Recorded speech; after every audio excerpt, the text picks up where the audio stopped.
दोस्तों, अगर आपने बुल्ली बुल्ली और नकली बाबा हॉरर स्टोरी के बाकी पार्ट्स नहीं देखे हैं तो पहले आप जाके उसे देख ले, नहीं तो आपको ये वीडियो समझ में नहीं आएगी। पिछली वीडियो में आपने देखा था कि वहाँ पर गोस्ट किंग आ जाता है। उसकी बातें सुनकर नकली बाबा बोले, हाँ बॉस, आपने मुझे डेड बॉडी का इंतजाम करने के लिए बोला था और मैंने आपके लिए ये स्पेशल आदमी को भी चुना है जो कि है मिस्टर मीट, और ये बेहोश हुआ आदमी हमारा आज का खाना है। हम इसे आपका काम हो जाने के बाद ही खाएंगे।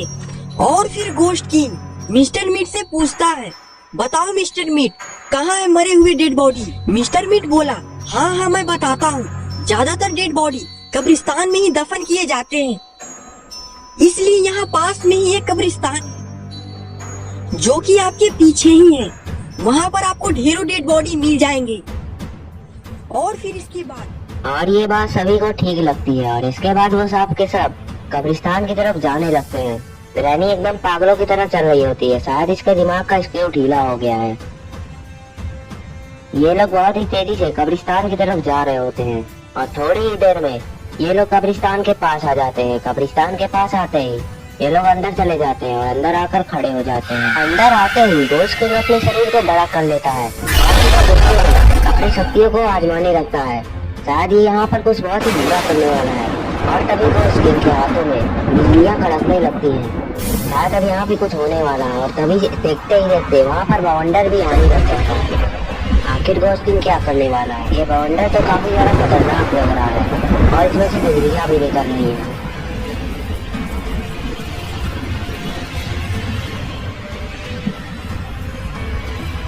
थोड़ी देर तक ऐसा ही चलता रहता है, लेकिन जब काफी देर तक अपनी शक्तियों को आजमाने के बाद भी यहाँ पर कुछ नहीं होता तो गोश्त किंग को गुस्सा आने लगता है और वो अपनी शक्तियों को रोक देता है और फिर वो अपने साइज को नॉर्मल कर लेता है।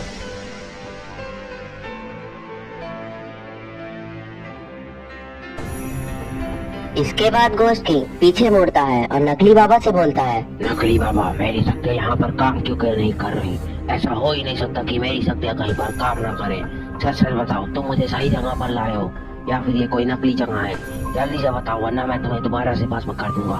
अब मुझे बहुत ही ज्यादा गुस्सा आ रहा है, जल्दी से ये सब ठीक करो। बॉस, मैंने अपना काम ठीक से किया है, आप मुझे दोष मत दीजिए। मुझे तो खुद ही समझ में नहीं आ रहा कि आखिर ऐसा क्यों हो रहा है, क्योंकि मैंने आपकी शक्तियाँ देखी है जो कि काफी ताकतवर है और कहीं पर रुकती नहीं है, तो मुझे कुछ नहीं पता। और मैंने ये काम मिस्टर मीट को करने को बोला था, हो सकता है उसने ही कुछ गड़बड़ी की हो। आपको तो वही यहाँ पर लेकर आया है और हमें भी वही लाया है। ये सुनते ही मिस्टर मीट बोला, गोश्त किंग, इसने मुझे कहा था कि ऐसी जगह ले चलो जहाँ पर डेड बॉडीज हो, लेकिन इसने ये नहीं कहा था कि वहाँ पर डेड बॉडीज असली होनी चाहिए, तो मैं नकली डेड बॉडीज की जगह ले आया। असल में ये नकली कब्रिस्तान है, यहाँ पर फिल्म की शूटिंग होती है और अब फिल्म जो है रचना 3 उसकी शूटिंग भी यहीं पर हुई थी। इसने मुझे बताया कि नहीं, गलती तो इसी की है ना। मैं बेवकूफ हूँ, मैं पागल हूँ, जिसे तुम जैसे बेवकूफों का साथ मिला है। तुम्हारे जैसे बेवकूफ किसी को ना मिले, मेरी थू लगेगी तुम सभी को। अब चलो यहाँ से, मुझे ही कुछ करना पड़ेगा, हर बार मुझे ही करना पड़ता है, तुम लोग किसी काम के नहीं हो। चलो जल्दी। इसके बाद ये सारे लोग गोश्त किंग की बातें मानते हुए कब्रिस्तान से बाहर जाने लगते हैं। शायद गोश्त किंग की किस्मत ही खराब है जो उसे ऐसे लोग मिले हैं।